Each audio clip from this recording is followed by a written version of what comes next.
Hey there, Skullheads. I'm Snags. And I'm old Silky. Welcome to the latest episode of the Snags and Silky podcast. We're going to hit you with basically a show on a killer TV series we've been binging lately that we keep talking about. So we're like, we got to share this amazing conversation with the world. That's it. Yeah. A little kind of a time travel back to the mid-'70s. A very popular show. You going to let them know what it is? Oh, yeah. Hit these cats to it. This week's episode's on Starsky and Hutch. That's right, damn it. And, we're going to touch on a lot of the influences around, other cop shows. Really, the mid-'70s, the 70s was just a decade of really wait, hold awesome, on. Cop shows. Wait, the phone's ringing. What? We got a caller. We got a call? Yeah, we got a caller. The first time ever someone's calling in on the show. That's crazy. Nice. Long-time listener, first-time caller. Hello, Snags and Silky podcast. Hey, man, my name's Murph. Murphy? Murphy, huh? What are you calling for, Murph? We got a show to do here. Well, man, I think y'all need to do it's just, I'm sitting here and I'm staring at my wall full of REO Speedwagon posters. Oh, my God. And I think y'all need to do a 10-part special on the wagon, man.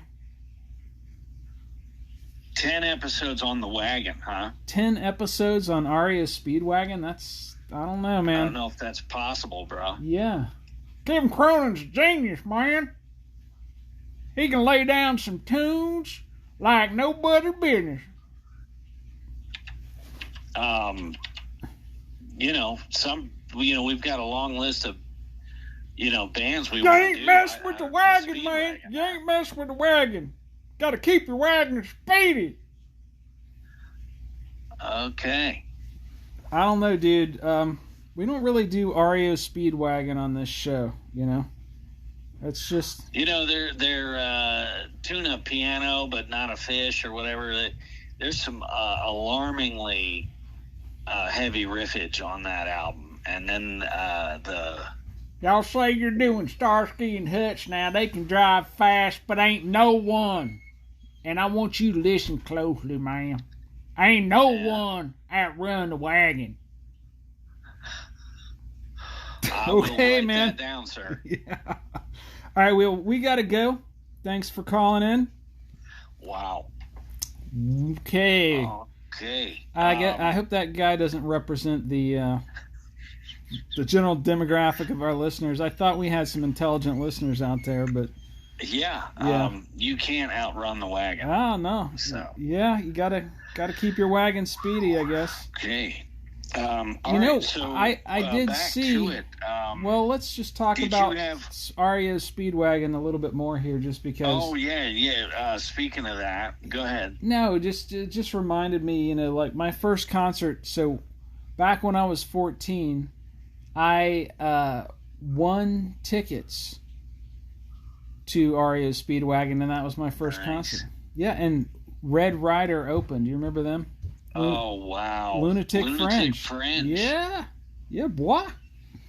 Anyways, nice. Yeah, so not my favorite band, but I did win tickets. I actually saw REO Speedwagon at Six Flags. Oh, there you go.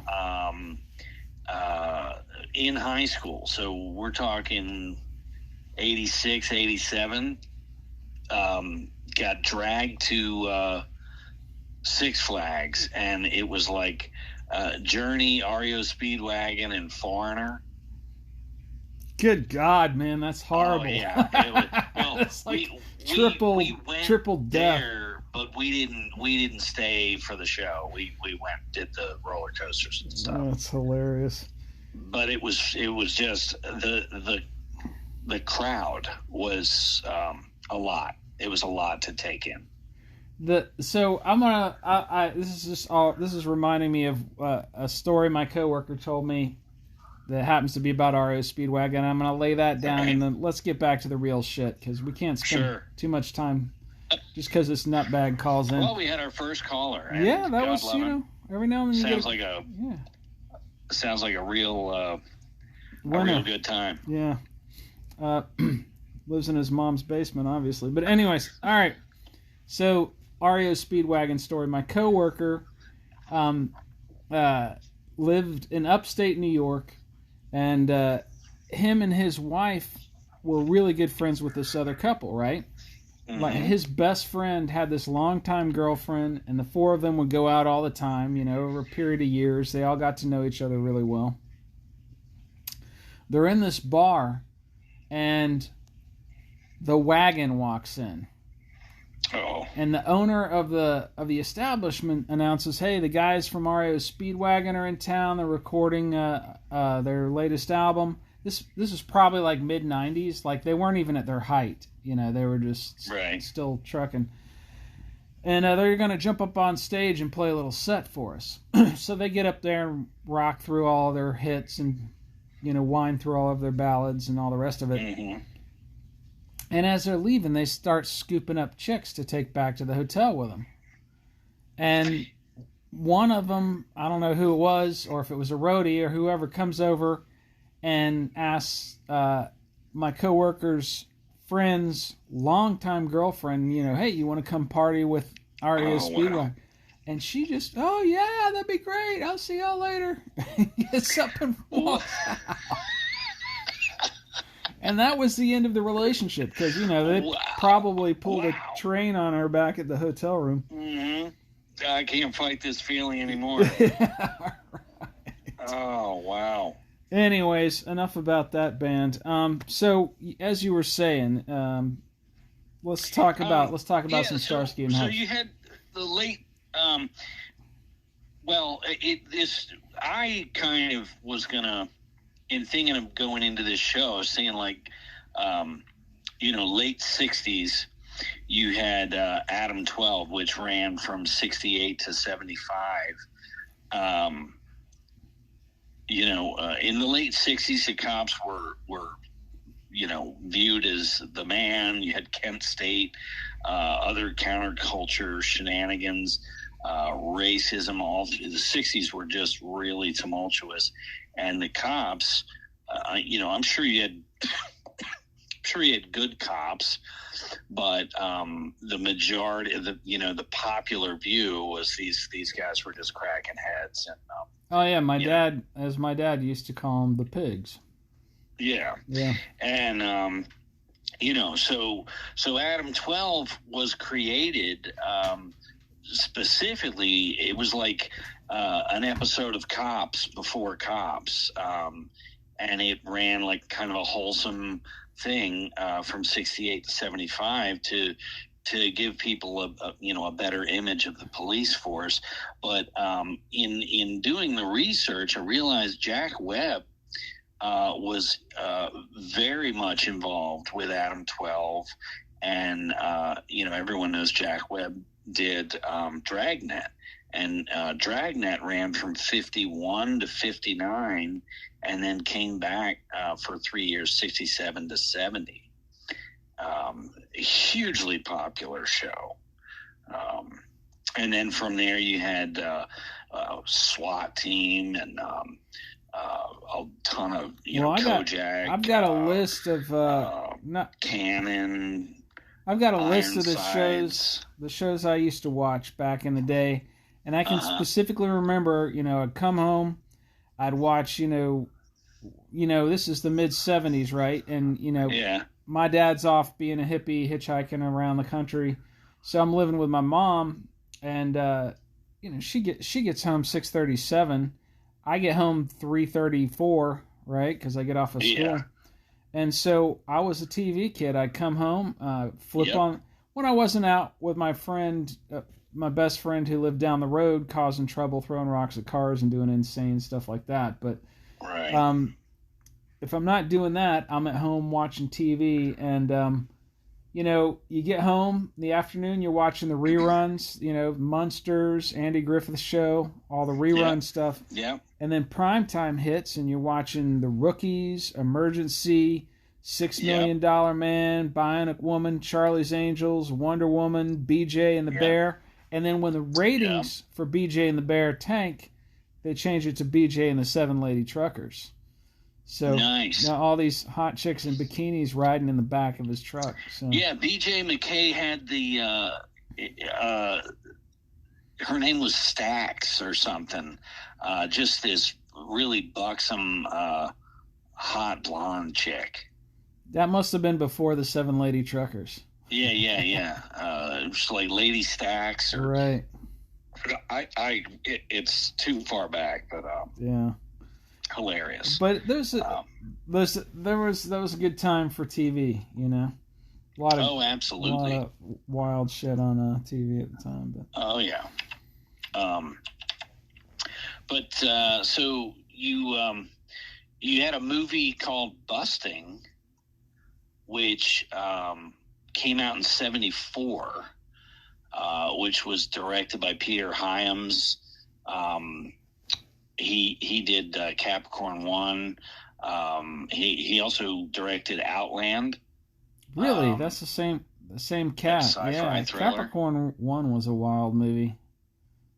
Yeah. We talked about Outland during the Peter Boyle episode. Yeah, he did Running Scared in '86 with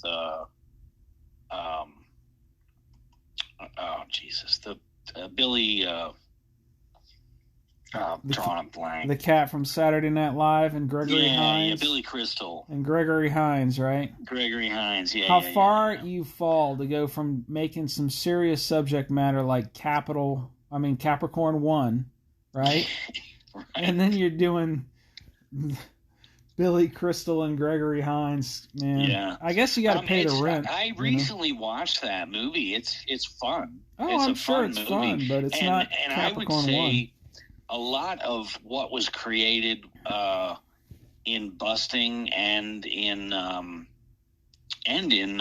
Starsky and Hutch, the camaraderie, the back and forth, they really developed the good friends vibe and the writing. It's done so well. People do exposition. I gotta jump in here for a second. It's awful.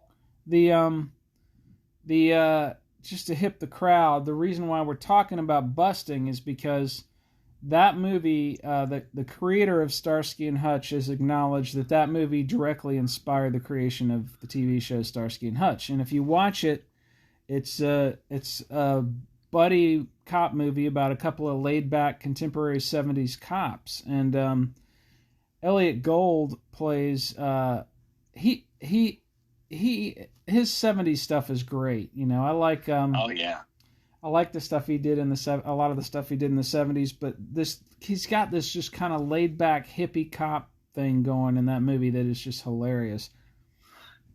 Yeah, and if someone were to watch Busting and then watch the pilot episode of Starsky and Hutch, you got Starsky wearing the hat over like curly hair, and then Hutch is the more reserved, quiet, very similar to Robert Blake's character in Busting. Yeah.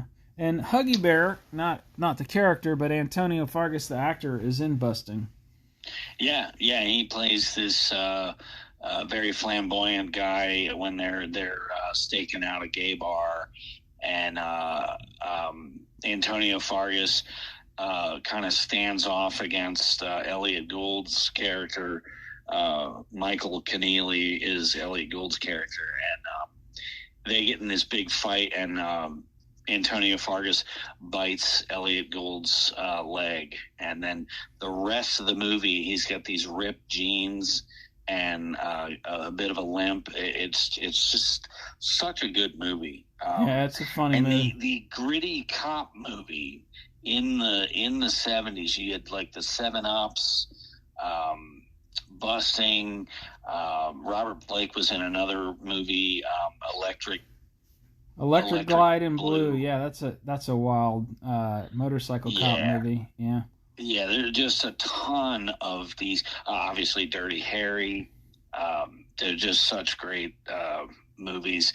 The second Dirty Harry movie, called Magnum Force, featured very young David Soul and William Blinn, who created Starsky and Hutch. Caught that movie and liked David Soul for this new project. Yeah. Yeah, it was a wild movie. It's totally worth watching. Busting. Check it out. You can watch it on Amazon. Yeah, a damn good movie. The plot, they're going after like a drug dude. He's a kind of a pimp, a crime boss, and Keneally and Farrell, the two detectives, they're just staking out, putting on different disguises, and they got a hard on for this guy. They're going after him, and the end result, as you realize, the character Rizzo is like telling him, at most this is going to be a light sentence. You've wasted your time. And, it's a really good movie. And they almost mimic this later in the Starsky and Hutch series. There's a bit where they get really frustrated and disillusioned, and they throw their badges in the ocean. Dag, yo. See, so here's the deal. I'm a good ways into season 2. I've seen probably most of season 2. And Silky here has seen all 4 seasons, and he tells me that in season 4, basically what happened was Paul Michael Glaser wanted to leave the show because he wanted to be a serious actor. And so to appease him, they started doing more dramatic, serious plot stuff in season 4. If you watch the earlier seasons, there's a lot of really good comedy. There's just a lot of great banter, a lot of fun writing, and we'll get into that when we really dig into the show after we take a break. But then in season 4, Paul Michael Glaser's getting restless, and as we'll talk about it a little bit later in the show. But basically the tone of the show changes a little bit. I'm assuming that's season 3 or season 4 because I haven't seen them throw their badges in the ocean yet. Yeah, I believe it's it's season 4. There's a 3-part. It basically, I'm sure they filmed it as one giant movie, right? And it's called, I believe it's called Heroes Without a Badge, or Targets Without a Badge, because they don't have their have their badges. Well, let's do this. Let's take a break. Okay. Save this section of the podcast so we don't lose it, and we'll come back and jump into the show. Awesome. All right. So let's dig into the show a little bit. It had a lot of interesting elements that make it entertaining for me. And a lot of stuff that you probably wouldn't see these days. Things are so PC and somewhat humorless now. But there was a lot of funny banter. There was a lot of dry humor that, like there's an episode where Hutch keeps seeing a dog. And Starsky will turn his head and the dog's not there. And it just starts cracking you up. Yeah. These different running gags that they have where they're about to eat and they get a call and they got to, and Hutch is starving through the whole episode, And it's made in the 70s, and the 70s were all about sex, right? The sexual liberation was in full swing. So you got episodes. They got to go to a strip club to investigate a crime. They got to go to a massage parlor, quote unquote, to investigate a crime. They got to go to an adult bookstore and investigate a crime. They got to go to X-rated movie arcade and investigate a crime. They got to go to a brothel. They're going to meet Huggy at an X-rated movie. And, right. And they're just waiting for Huggy to get there. And there's some old lady sitting behind Starsky eating an apple or something. It's just hysterical. Yeah, and they got to go to a brothel and investigate a crime. It's just like any excuse the producers had to get some scantily clad women on screen, they would do it, and it's just funny and sexy. It's just Well, and Paul Michael Glazer, who played David Starsky, is always getting hit on by just every chick out there, whether it's a fellow police officer. It's just so, in a way, I hate to use the word, but you can't help it because it's the time we live in now. And you look at it then where they didn't see anything wrong with it, but it's just so like,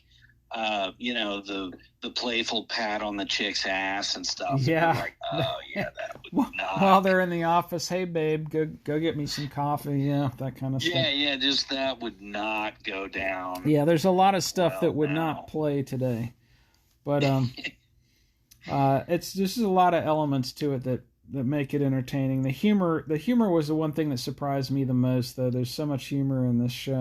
Well, and I remember in 2004 when the movie came out and everybody went, and I'm like, God, I hope this movie does really well, and maybe they'll bring Starsky and Hutch back or something. And the movie is like really funny. And I remember being irritated, like, oh, the show wasn't funny. Like they're making fun of, and then you go back and you're like, God, this show was hysterical. Yeah. So. And then they always got to go visit Huggy Bear to get the word on the street, whatever case they're working. Your CI, your informant, whatever case they're working on, Huggy can find out on the street what's going on with it, and usually he knows beforehand. Like they just meet up with him, and he's like, "Oh yeah, I heard that." Blah blah blah blah blah. It's funny. And and there's some realism to that because people talked. You went down to the local spot to hear what was going around. What was being. I don't know if it was planned this way, but Antonio Fargas as Huggy Bear is such an entertaining character. Just like in the movie, Snoop Dogg rocked that role. Oh yeah. But it's such an entertaining character, and you get an actor, a real lively, good personality playing that character.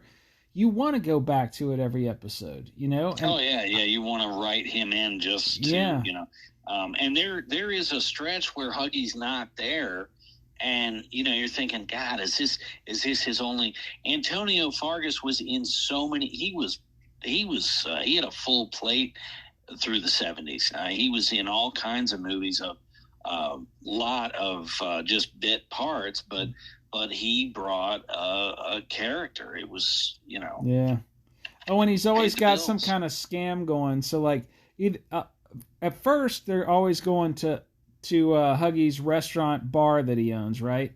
And then as the show progresses, he's got all these other scams going. So, like, he runs these mouse races in a basement somewhere. Yeah. So they go and visit him at his mouse race parlor, and all these people are betting on mouses racing on these little tracks, and he's got to be a magician at some point, studying up to be a magician, and then he ran the restaurant, which always reminded me, and it might have been the same exact set.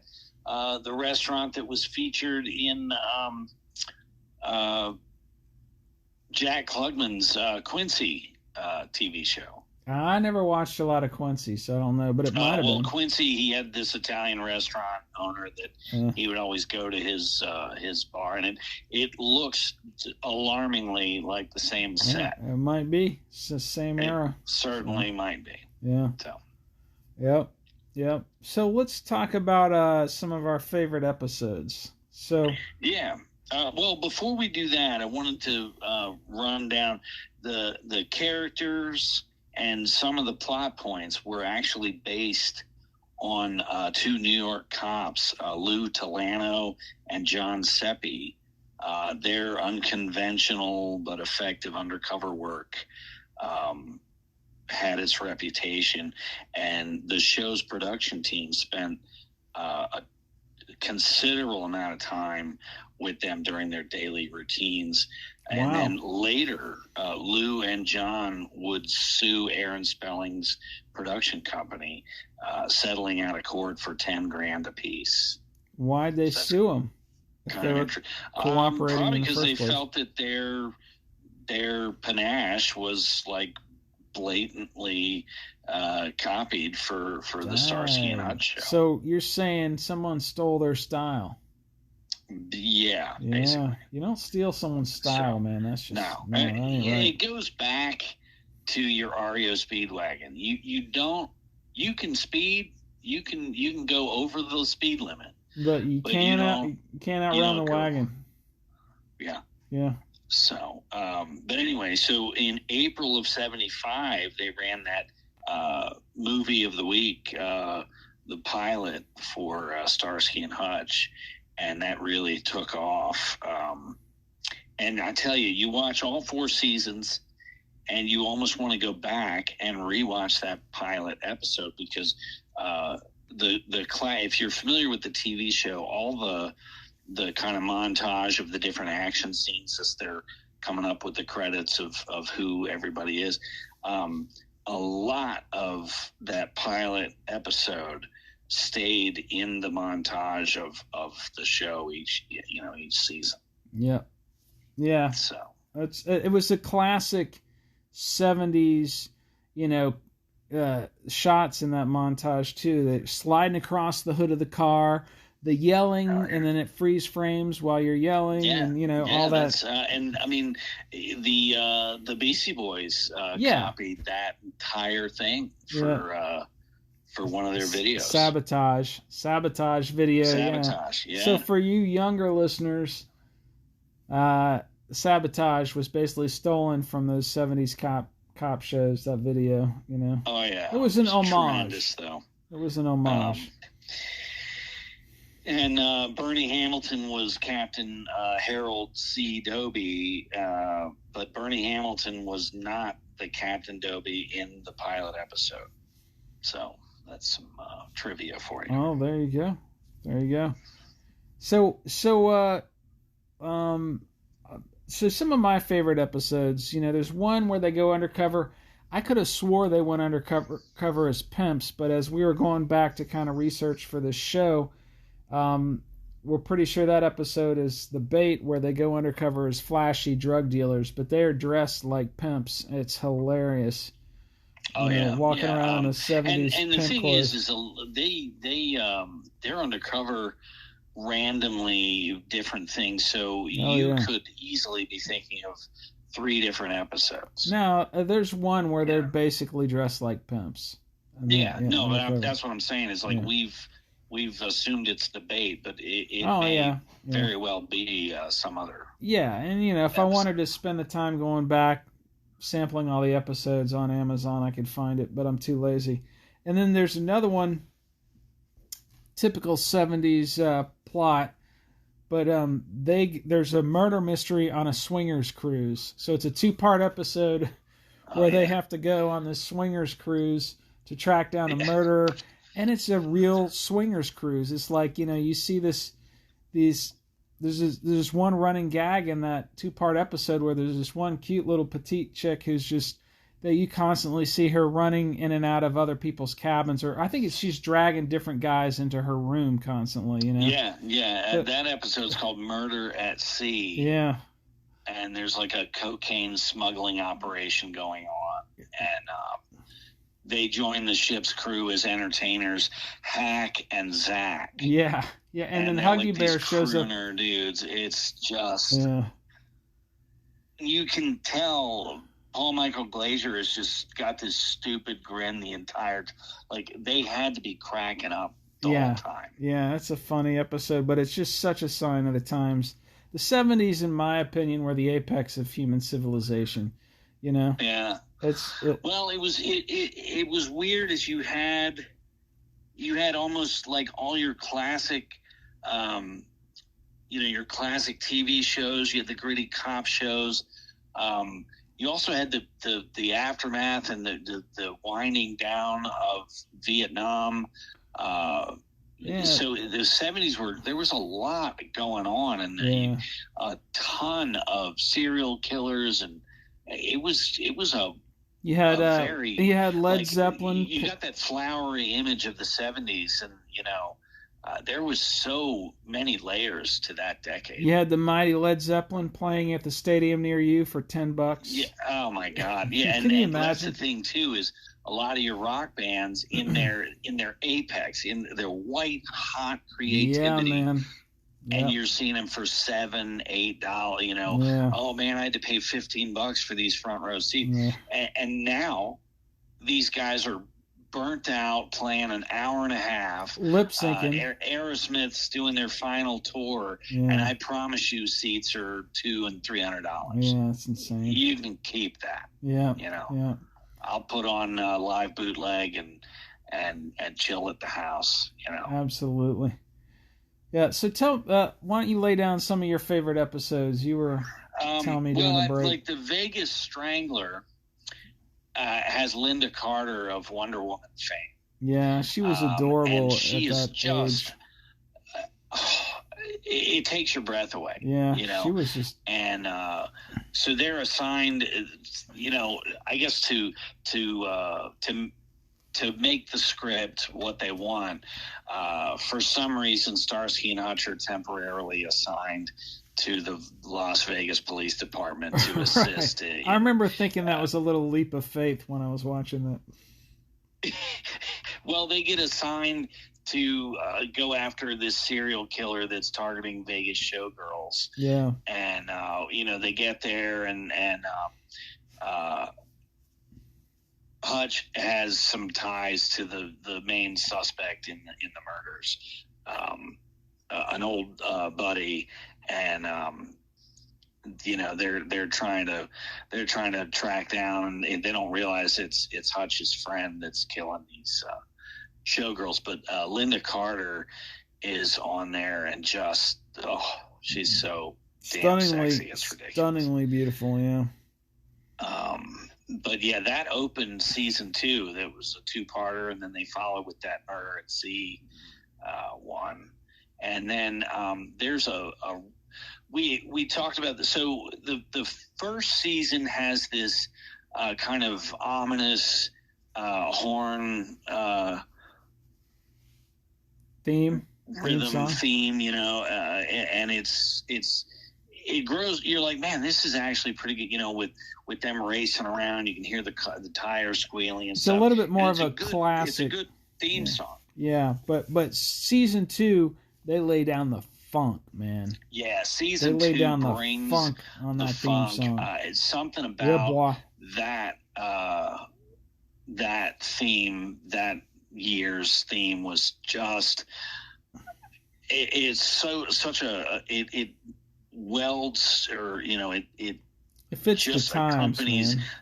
the image of the car, that red Torino with the white stripe, just so classic. White hot, greasy, sweaty funk, man.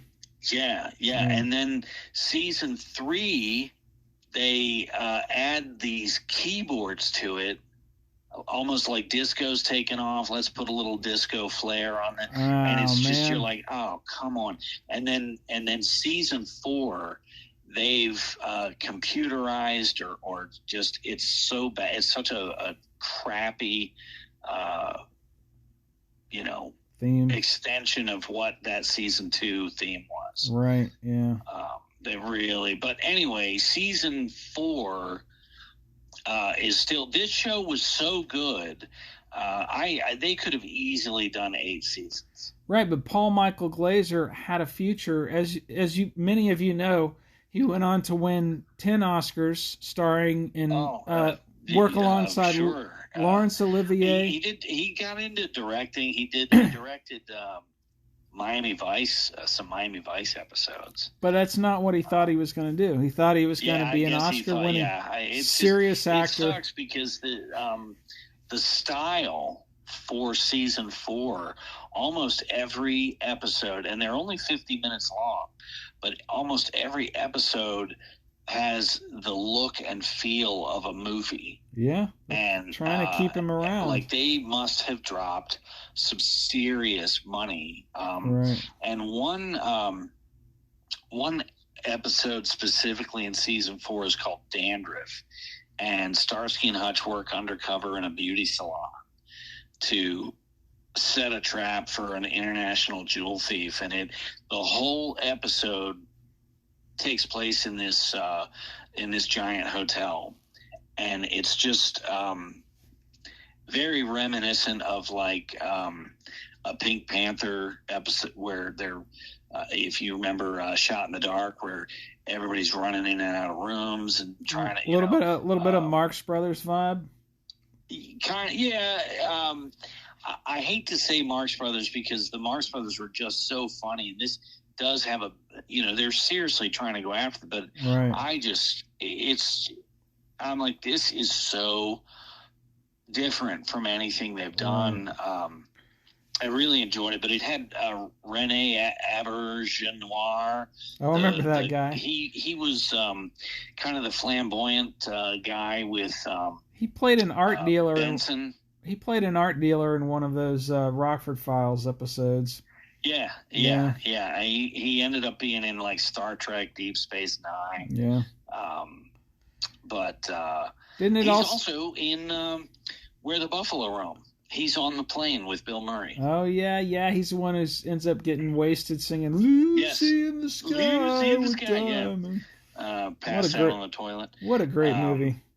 Love that movie. So he's the jewel thief, and just hilarious that he manages to outsmart them. He's like always one step ahead of them as they're trying to track him down. And isn't didn't you tell me that Ralph Cramden's wife, Audrey Meadows? Yeah, Audrey Meadows from the Honeymooners is the owner of the beauty salon, and she is flirting with Starsky pretty hard. It just cracks me up. Bringing that MILF energy. That's the other running gag, is these kind of big girls, these kind of girls that are a little bit more, they're carrying around a little bit more than what the typical a little extra attraction, these hot chicks, and then some plain Jane will be on the show flirting hard, and Starsky is just like grins. He's got this certain grin, like, okay, like a bit uncomfortable, and it just makes it funny. Yeah. Kind of in a where you tell, you go into a strip club and you tell the ugly stripper that it's your boy's birthday, to get her to, come over, and you know what I'm talking about. Yeah. It's not nice though, but yeah. Not that I've ever done that. No, of course not. But, I took a friend of mine. So, for those of you who don't live in Atlanta, there's a strip club here called the Claremont Lounge, and it's basically like if David Lynch and Tom Waits started a strip club, it would be the Claremont Lounge. It's this old seedy basement of what's now a renovated hotel, but the hotel used to be seedy too. And there's a stripper there named Blondie, and most of the strippers are 40, 50 years old, 60 sometimes. Yeah, it's rough when you're seeing a 60-year-old grandma. It's where the strippers go to, like, oh wow. And but it's become this hipster hotspot, because of irony and all that. So I took a friend of mine there to see Blondie, who's one of these legendary strippers who's been there for years, and she offers a service where you pay her $5 and she'll grab your friend's head with one hand and tit slap him on the other side of his face. And he had this big red mark on there. So I didn't get the ugly stripper to come over. I got her to slap him in the face with her tit. Nice. Yeah. That's good times. Yeah. She writes poetry too. So, you had you could call Starsky and Hutch a vehicle show where, one of the main characters was the Torino, and then you think about like SWAT had the SWAT truck. Rockford Files had his what make was he driving? A Trans Am? Yeah, see, you and I love the Rockford Files. We've seen every episode. Oh my God, yeah. We talked about it as we were watching it, and so I was hoping you wouldn't bring it to the point where we have to admit we don't know the type of car. But but you did. I didn't believe it's a Trans Am, but but we remember what it looks like. These iconic cars. Yeah, man. The Dukes of Hazzard had their Charger. The A-Team, Knight Rider, Magnum PI with the the Ferrari. And the show Vegas, Dan Tana had a cool little convertible. I forget what kind of car it was. Yeah, that was wicked too. So it was just interesting how some of the cars, the whole look and feel of the show, the theme song, how they dressed, and they really did match. We go back to Busting, that there's an image in Busting where you have the actors moving from left to right, and the camera will pan with them. So it's like this whole scene moves as you're watching it, and then you cut to a shot in the pilot episode where they're tracking down somebody, and Hutch is out of the car walking. Starsky's just low idling the Torino across they're cruising down the road, and Hutch is on foot walking with his gun out looking, and Starsky's cruising slow for him to jump back in. But it's such a cool image, and the camera moves with him. It mimics a scene in Busting. But if you think about it, why would you ever jump out of the car to maybe see some, that it just seems like such an absurd thing to do, Well, to get that shot. Well, there you go. And it's a great shot. I don't know that they do that shot in the movie, the 2004 Starsky and Hutch movie that was directed by Todd Phillips, for the people that need to know. Yeah, we'll get to that. Let's do this. Let's take a break. Let's come back and talk about some of the talent that appeared on the show. We already mentioned Linda Carter and Audrey Meadows, but there's some others too. Who appeared on the show, ended up going and doing some other things. And then let's talk about some of the other stuff, like the books. There were some Starsky and Hutch books that came out. Oh, yeah. And kind of tie-in books. Wind down the Starsky and Hutch stuff, and then we can talk about the flick a little bit. Sound good? Right on. All right, we're taking a break.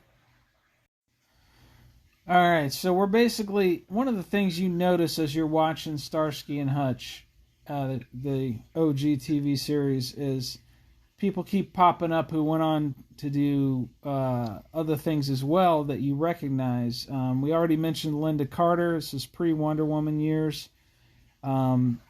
Audrey Meadows, way after the Honeymooners, she's showing up in this thing. And Danny DeVito was in The Collector in season 3. Oh, dag, yo. DeVito. Yeah, Danny DeVito, Melanie Griffith. Yeah, she was in an episode. John Carradine, who fathered all those Carradine boys. Esteemed actor John Carradine. M. Emmett Walsh, who did Blood Simple with the Coen brothers' first film. Huge character actor. He was in a lot of shows in the 70s and 80s. Christy McNichol, she's in one of these. Yeah. Dee Wallace was she was a scream queen. She was in like The Hills Have Eyes. She was the mother in E.T.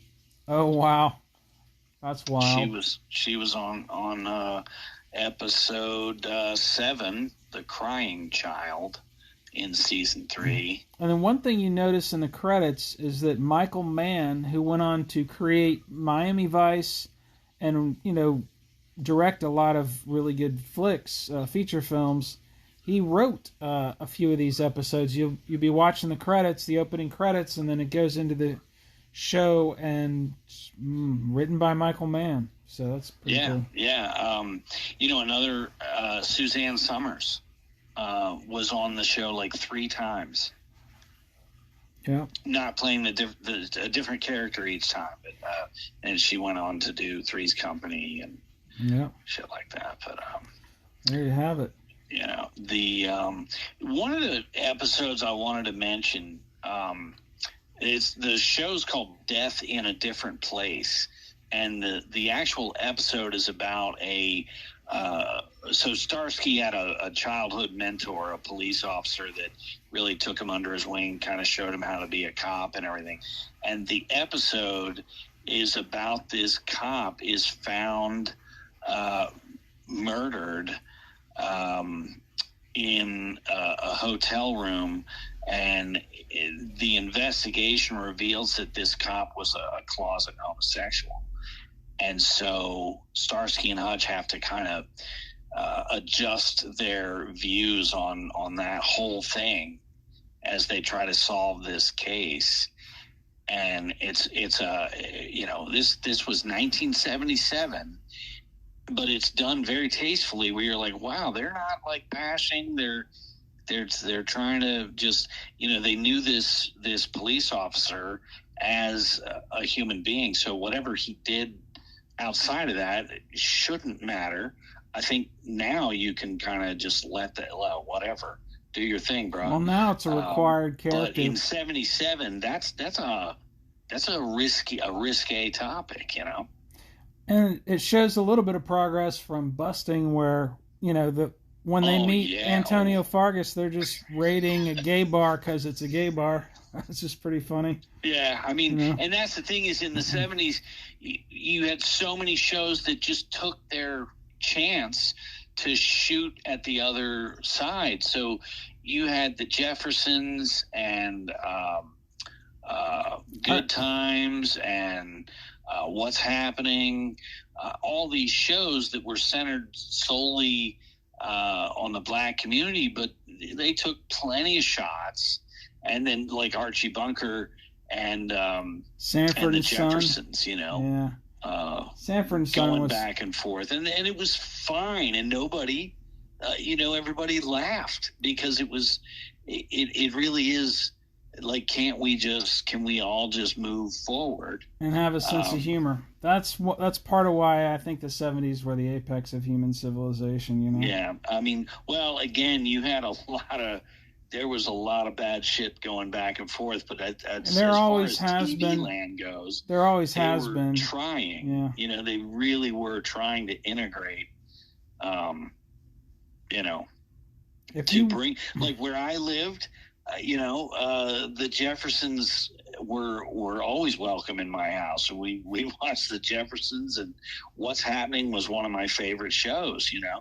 And I think as a young white kid in the suburbs, you were like, man, so this is what they do. They're not so different. I do that. It just made it easier to kind of blend the cultures, if you will. If you watch Sanford and Son, yes. So many of those jokes and even episode plots would not even be allowed today. Oh no! And no, I'm specifically, I believe it's episode 14 of season 1 of Sanford and Son, where it's every other deliver episode. A carpet to this flamboyant guy up in a high-rise, hotel, and Red Fox's character is just brutal. And, Lamont is like, Dad, you can't see, so it's just hysterical. It's every other episode, dude. They go to the Chinese restaurant and he's talking. Oh my God. The thing is, is then the other characters banter right back at him, and it's just everybody's got a sense of humor. You know what I mean? Yeah. You love this Fred Sanford.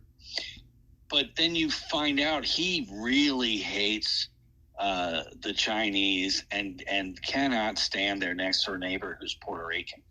Right, but it's satire. And you're like, dude, what is your problem? It's satire. It was satire, and it was written to make a point, and everybody got it. Yeah. So, anyways, I'm sure to some people we sound like these grumpy old men. You're back in our days, but whatever. It was everybody had a sense of humor, and there was something about that was great. But let's get off the soapbox and get back to. So let's talk about the Starsky and Hutch books a little bit. Yeah, so they had these tie-ins, and I actually have. We mentioned there's an episode of Starsky and Hutch called The Vampire, which I really feel like they were cashing in on the popularity of the Night Stalker. Yeah, it's very Night Stalker. The Night Stalker was like the X-Files way before the X-Files. Yeah. And so that episode of The Vampire is just they really kind of hint on some supernatural activity, and then the guy does actually fall to his death, so you're just kind of left like, okay, that was but a really good. I remember seeing that's one, like, as a kid you watch this show, but then 30 years go by and you buy the set and you rewatch it and you don't remember fucking I've seen some episodes. I remember that episode. I've seen. It scared the pee out of me. Yeah, some of these episodes I'm watching. I remember. Oh shit! I saw this one when I was a kid. Yeah. See, that's awesome, and it's like a trip back, But so they had 8 tie-in books. This show went over to the BBC and was insanely popular in Europe. And so they did this tie-in, these books, and there are 8 books, and they basically novelize the pilot episode is in the first one.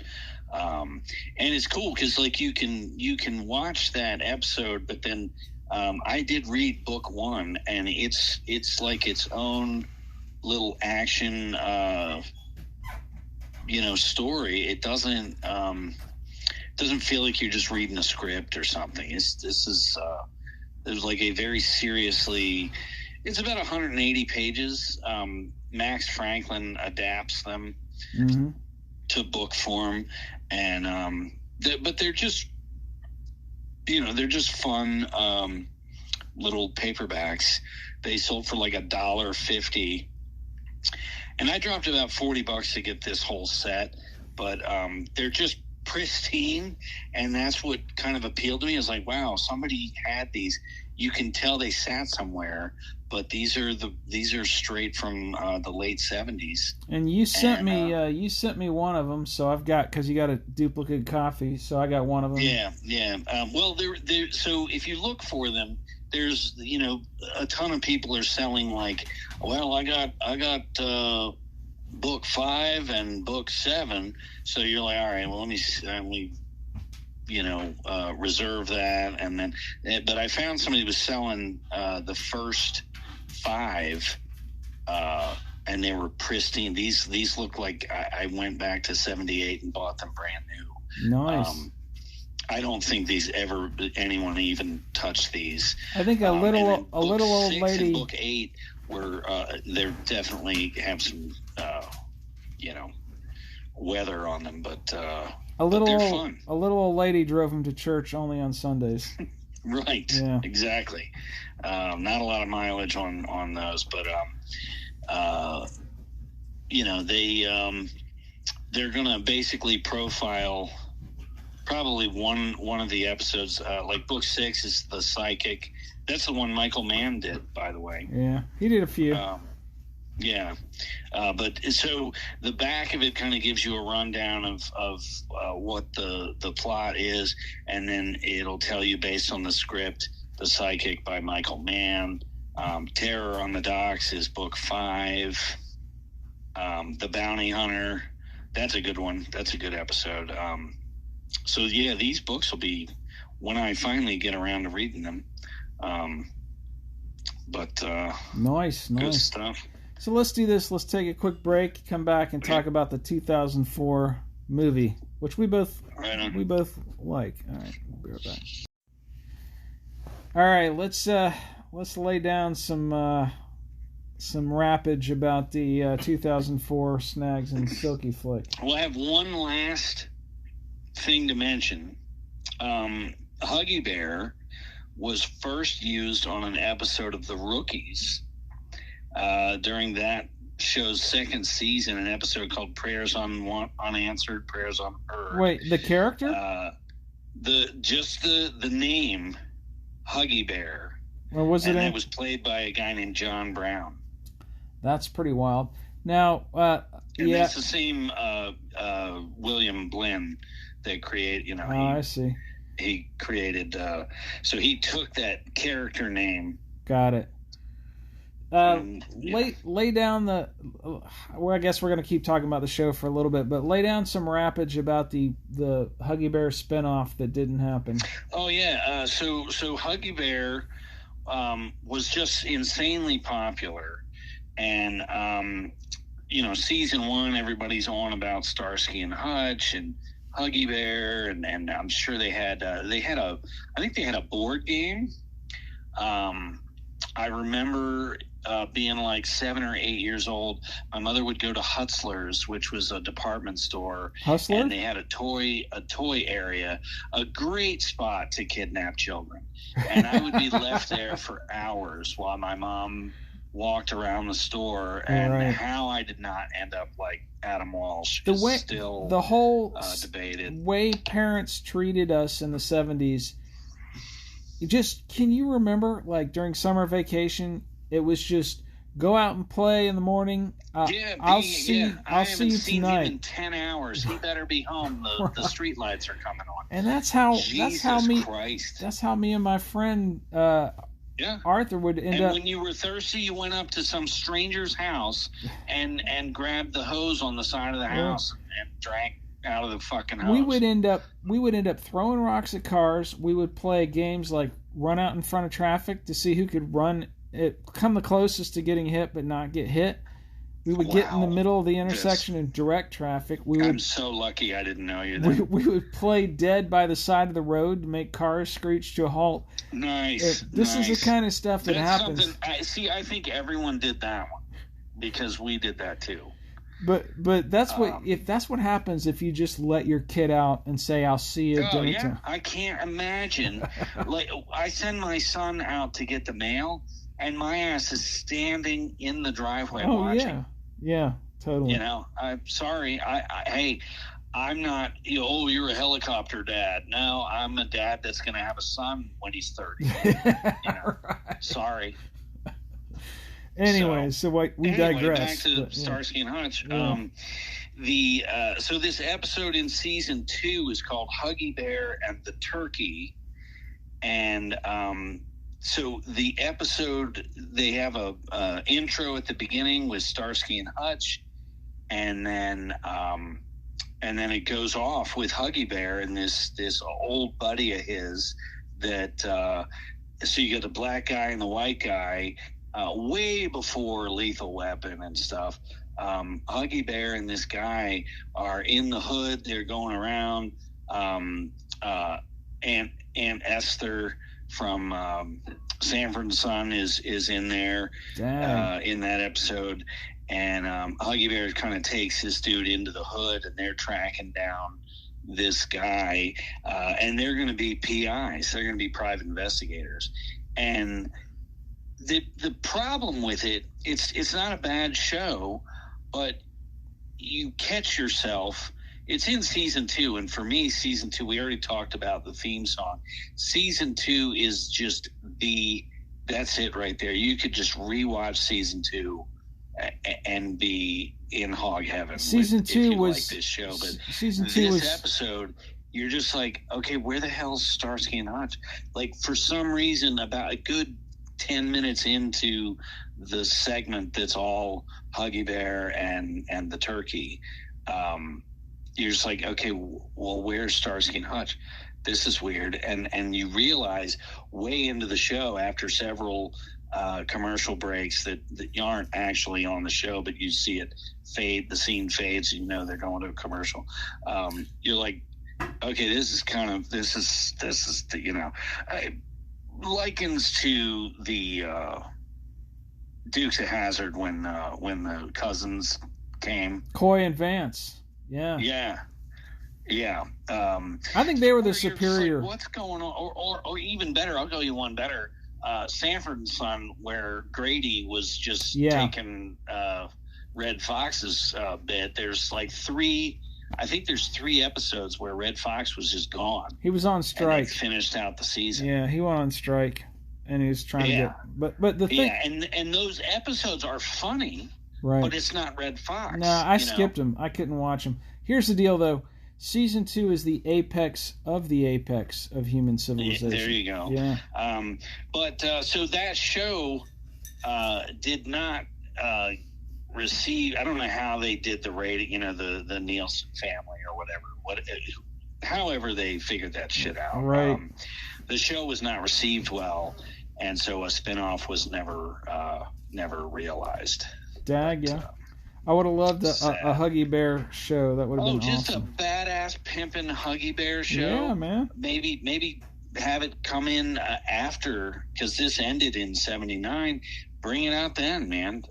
Leave wanting more. Let David Soul could be the guest star that shows up every episode. I don't know if you remember, David Soul went on to do a Casablanca I remember. show. I remember watching it when it was on. Was that a series or just a TV movie? I seem to recall it was a TV series. Yeah. And he was Rick. He was Rick.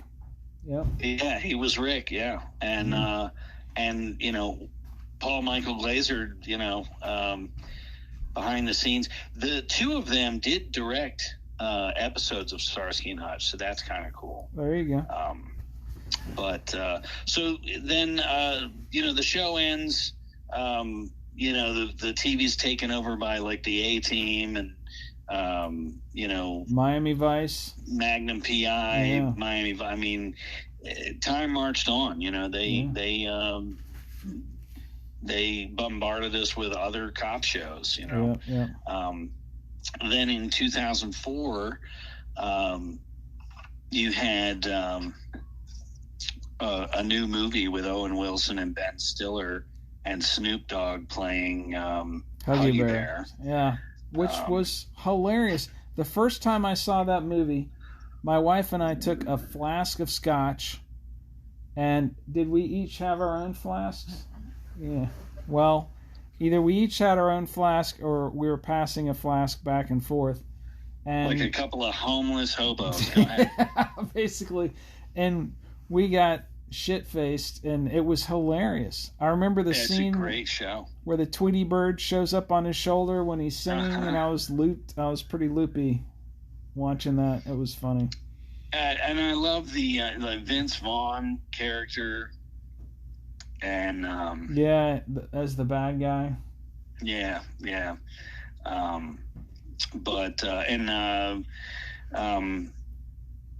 What's his name? Williams, the Hammer Williams. I can't think of his name. Fred Williamson. Oh yeah, Fred Williamson is Dobie. Yeah. The man. We're gonna do an episode on Fred Williamson one of these days, because that dude was a legendary. So the movie kind of is almost a prequel of them. Before the series is kind of the vibe,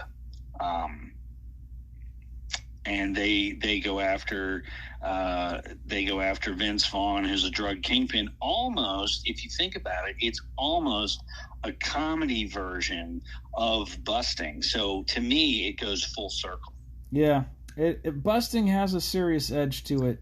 The whole point of Busting at the end, without giving away the ending exactly, but it's a typical 70s nihilistic ending where they're like, you know what we do doesn't make any difference, kind of a thing. Yeah. And so the Starsky and Hutch feature film obviously doesn't have that nihilistic dark undertone. It's a full out comedy, but it's really, really funny, really well made. So they're stripped of their badges, which is very similar to the actual TV show. It was a 3-part thing in season 4, Targets Without a Badge. So just coming off the show, as much as I've watched the episodes, you can see where they kind of took that premise, and then in this movie, they're stripped of their badges, but they continue to dog this kingpin, much like the characters in Busting. So I really, the more you look at it, it's full circle. It's a really very similar. A well done thing, with love, because they show up at the end. Yeah, David Soul and Paul Michael Glaser, they show up because Starsky loses his iconic red, white striped car, and someone, I forget who it is, like, oh, I know some guys, they have one just like it, they're going to give it to you, and it's David Soul and Paul Michael Glaser. They throw him the keys. And I remember at the time in 2004, I'm like, wow, David Soul's not saying anything. It's just, and it's not as shocking now if you watch it. Like, he does actually talk, but at the time I was like, wow, what is, it's just such a surprise, them coming on the screen. Right. And then the premise where they're just like, yeah, here's the car. It has a problem going from second to third, so you got a baby, and he just tears off down. Yeah. It was classic Starsky and Hutch, but such a good time. I just enjoy that TV show so much. It was such an escape for me, growing up in an extremely dysfunctional situation. The times I could watch TV and just kind of escape my situation was always therapeutic. Yeah, I'm probably alive because of TV, because when I wasn't watching TV, I was playing run out in front of cars. So it cut that activity down about 50%. So you're street pizza. Yeah, absolutely. So it's crazy stuff. But that's all I got. I would encourage people to track some of these shows down. They're just so entertaining. You gots to start with Rockford Files or Starsky and Hutch. Those are or Columbo is another one we didn't mention. Columbo is, I haven't seen too just much of that hysterical. And that's another one that you actually you got to watch a few of them, and you start to realize as it went along, Peter Falk really brought a lot of dry humor to it. The whole premise of Columbo is you already know who the killer is, but they're so smug and they think no one is gonna, I've done this so well, no one can, and here's this doddering idiot, all disheveled and bug-eyed, and he just continues to needle away at the person and then just annoys the shit out of, like, he starts to leave and then turns back and, one more thing, and you're like, Jesus Christ, you feel the irritation that the killer has, because they think they are so removed from the act that this idiot can't possibly catch him, and it's just so well done. But that's another show. Beretta, that was another one. That was a killer Beretta, show. Yeah, man. Yeah, and it's a shame that Robert Blake's such a douche, because I think that only ran 4 seasons. And so all 4 of those seasons could be out. They were good. There were good actors in there. James Woods pops up all over some of these these TV shows. Yeah. Yeah. Hawaii 5-0. Martin Sheen was all over Hawaii 5-0. Yeah. Crazy. It's wackadoodle. Wacky stuff. So check out our Snags and Silky website. Yeah. Get you a shirt and a sticker. Put a sticker on your shirt. I don't care. Just go on there. Check some stuff out. Yeah. Or just, email us at info@snagsandsilky.com if you want to just PayPal us money for no reason. Hey, there you go. Sure. Keep the show going. Yeah. People will buy some dude's tennis shoe. Never have met the guy. Right. But if they know somebody, oh, yeah, that's cute. They've got a thing. Yeah. But anyway, I'm going to go buy these $200 tennis shoes. Right. And wear some T-shirt that has some dude's brand on it that I'll never meet. Did that guy ever lay down a Starsky and Hutch episode like this? No. And the depth, the amount of research and time spent. But I'm going to go buy this Tommy Hilfiger shirt, but I can't give you an hour. Anyway. Yeah. Well, I digress. Yeah. It sounds like you're complaining. Yeah. No, it's not. It's an observation. Yeah. If you know somebody, you're not going to support anything they do. But if you don't know them, you'll shell out. Oh, well, dude, your entire paycheck. That's basic psychology. It's a weird thing. It's weird to me. Yeah, it's weird. It's basic psychology. But anyway. Yeah. All right, let's we're getting too deep here. Let's jet. Let's lighten it up. All right, we'll be back next week with some more Snags and Silky madness and mayhem. Keep it real. Yeah, I think we're doing some music. We're doing some, stuff that is from the heart. Next few episodes. This next one is going to be the one that we've been waiting to do for a long time, and you'll just have to wait a week or two and find out. So there you go. All right, man. Later, y'alls.